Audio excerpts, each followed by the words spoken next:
Soalnya kemarin itu ketika perkuliahan luring itu kan saya lihat dia kayaknya ndak nyambung gitu loh. Atau ndak membaur dengan teman-teman yang lainnya. Dan saya juga mendengarkan cerita dari dosen-dosen yang lain itu, ya seperti dugaan saya gitu ya. Dia minder gitu ya. Jadi dia tidak punya kepedean, tidak tahu itu faktornya apa. Padahal ya semua itu kan ketika belajar posisinya sama gitu ya. Tidak tahu apa yang membuat dia minder itu saya juga tidak tahu. Ya, biasa kan kalau mahasiswa grogi ketika di kelas atau presentasi itu kan menjadi sesuatu yang biasa. Tapi ketika di luar kelas itu kan kalian bisa bercengkrama dengan baik gitu toh. Nah dia di luar kelas itu gimana dengan Kalau di kalian? luar kelas, dia juga diam, Pak. Kadangkala itu sampai saya telepon, Midal ada kelas gitu. Hmm, Kalau apa kayak ada acara-acara hima gitu, dia juga apa saya telepon juga, Midal ayo itu kayak rapat gitu. Seperti itu, Pak. Tapi dianya kayak saya sakit Mbak Mawar gitu, Pak. hmm. Jadi dia memang menutup akses dirinya ya, kayaknya ya. Berarti nggak aktif juga di kegiatan-kegiatan di luar perkuliahan juga nggak aktif ya. Kurang lebih kalau menurut saya seperti itu, Pak. Hmm. DPA kalian siapa? Pak Wawan. Pak Wawan.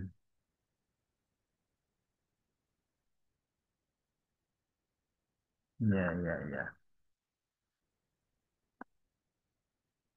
Jadi nanti untuk soal ini akan saya unggah juga di e-learning ya. Barangkali nanti membutuhkan panduan soal ini, nanti akan saya unggah di e-learning gitu ya. Untuk ini kan pertemuan terakhir gitu ya.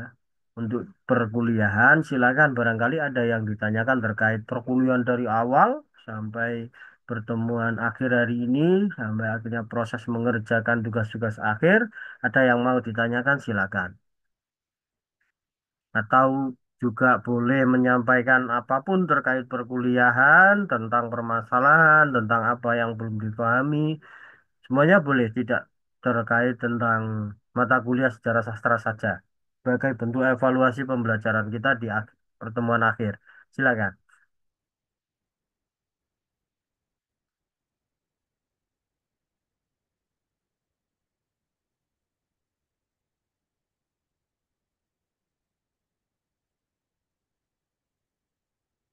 Untuk nilai-nilainya dari semester awal baik semua, aman. Aman Insya Pak, Allah nggak ada. aman, Pak. Hmm, oke. Jadi ini nggak ada yang perlu disampaikan lagi? Cukup? Atau masih ada silakan kalau ingin menyampaikan sesuatu.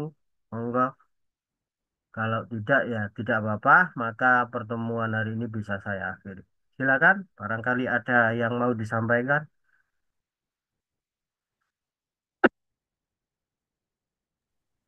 Ini katanya middle.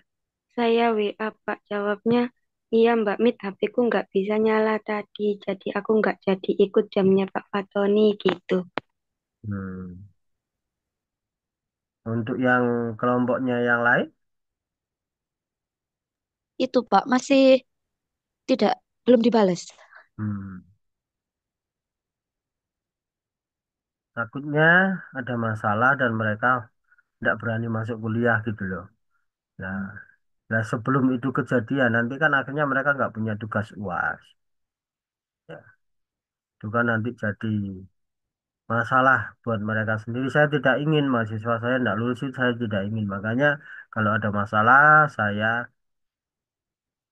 coba membantu mencari solusinya seperti halnya yang untuk Miguel kemarin kan saya menyampaikan ke kalian juga gitu ya. Dia cetak 4 tapi akhirnya di sini saya tanya lagi kan tidak ada yang tahu ya.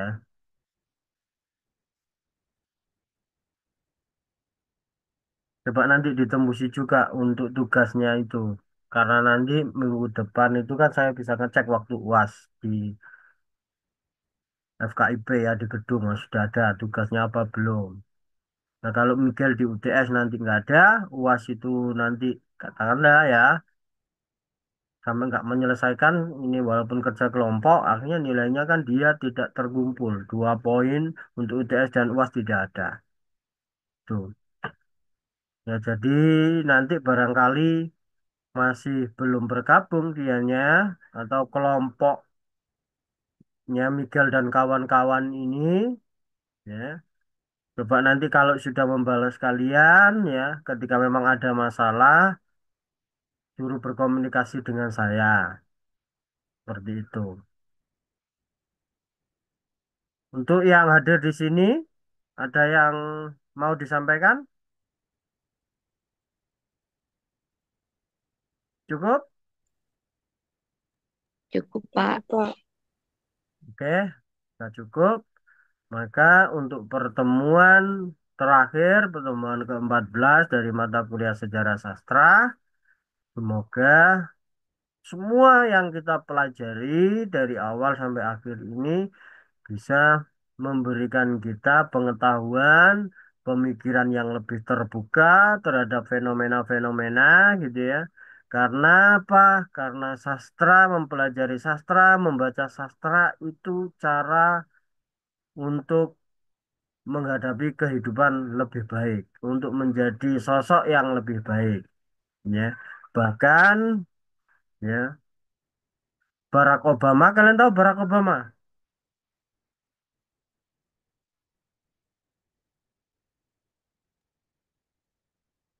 Tahu Barack Obama? Tidak, Pak. Tahu, Pak. Barack Obama presiden Amerika dulu itu, Pak. Ya, Barack Obama itu ya menyampaikan dalam salah satu eh, videonya ketika diwawancarai gitu ya, dia menyampaikan ternyata ketika ingin menyelesaikan atau membuat kebijakan ketika di masa kepemimpinannya di Amerika itu ya, ingin merasakan penderitaan rakyat gitu ya. Mereka beliau membaca karya sastra ya, khususnya karya sastra warga-warga Amerika. Apa sih yang menjadi permasalahan rakyat-rakyat saya? Jadi dia membaca itu sebelum mau melakukan kebijakan. Ya ingin mengetahui bagaimana fenomena negaranya, rakyatnya. Dan ternyata output dari itu dia mendapatkan bahwa saya menjadi lebih bijak, saya menjadi lebih arif dalam bersikap, ya, setelah membaca karya sastra. Nah, itu yang disampaikan Barack Obama ya. Ini seorang presiden, negara adikuasa, negara besar gitu ya. Ternyata dia banyak dibantu oleh karya sastra dalam menjalankan eh, fitrahnya menjadi presiden dan untuk menjalani hidupnya. Ini tokoh besar ya, Mas. Jadi tokoh besar saja itu bertindak ya, bersikap itu dibantu melalui sastra ya. Ini tentunya sudah membuktikan bahwa sastra itu ya bisa melembutkan hati, ya menajamkan akal kita dan juga kita bisa mengambil stat ya. Kita tidak perlu mengalami dulu misalnya penderitaan, kalau kita sudah membacanya bisa mengambil itu dari sastra, kita tidak perlu mengalaminya dan tentu itu akan lebih baik ya. Maka dari itu saya pesankan ya, cobalah ya mendekati sastra, bacalah karya sastra ya, agar nanti kalian bisa merasakan benar-benar khidmatnya ya. Kalau kalian membaca masih berkenalan gitu ya, mungkin beda dengan yang dilakukan Barack Obama. Barack Obama ini ingin melakukan penentuan kebijakan, dia membaca kesana dia sudah punya misi ya. Nah, biasanya kalau kalian ya mahasiswa ini proses untuk rekreasi saja, mencari kesenangan untuk mengisi waktu dan lain sebagainya ya. Tetapi proses-proses itu nanti akan membawa kalian pada titik yang mungkin nanti seperti dialami oleh Barack Obama itu. Tidak hanya Barack Obama, banyak sekali yang sudah menyampaikan banyak berterima kasih kepada sastra karena dia membaca karya sastra. Seandainya saya tidak membaca karya sastra, mungkin saya tidak bisa seperti ini. Nah, itu banyak sekali tokoh-tokoh yang saya tahu, ya, yang saya pelajari, yang saya amati menyampaikan itu. Memang tidak banyak. Ya, apalagi mirisnya di Indonesia ini, ya, sastra semakin ditinggalkan, sastra semakin tidak dianggap, tidak dipedulikan, gitu ya. Karya sastra sudah tidak banyak dibeli, ya. Karya sastra sudah tidak banyak dibaca, gitu. Nah, ini menjadi sebuah kemirisan ketika seorang presiden yang baru-baru ini, ya kan masih baru di periode yang kemarin, itu menyampaikan itu. Nah, betapa pentingnya sastra. Tetapi di Indonesia malah itu banyak ditinggalkan. Makanya ketika melihat bagaimana sikap masyarakat Indonesia, bagaimana sikap pemerintah Indonesia, bagaimana sikap-sikap yang kita lihat itu semakin semaunya sendiri, itu ya karena kita semakin menjauhi karya sastra. Ya, jadi mungkin itu evaluasi dan juga perenungan di pertemuan ini. Semoga ke depan kalian semakin mudah, ya, hatinya, langkahnya, kakinya, otaknya untuk mendekati karya sastra dan bisa memberikan banyak sumbangsi untuk hidup kalian. Oke, itu saja kurang lebihnya yang bisa saya sampaikan. Semoga ini bisa memantik hati kalian. Bira selama awal semester hingga akhir ini pertemuan ini banyak salah kata saya mohon maaf. Saya akhiri wassalamualaikum warahmatullahi wabarakatuh. Waalaikumsalam Waalaikumsalam warahmatullahi warahmatullahi wabarakatuh. wabarakatuh. Terima Terima kasih, kasih, Terima Pak. kasih, Pak. Oke, sama-sama.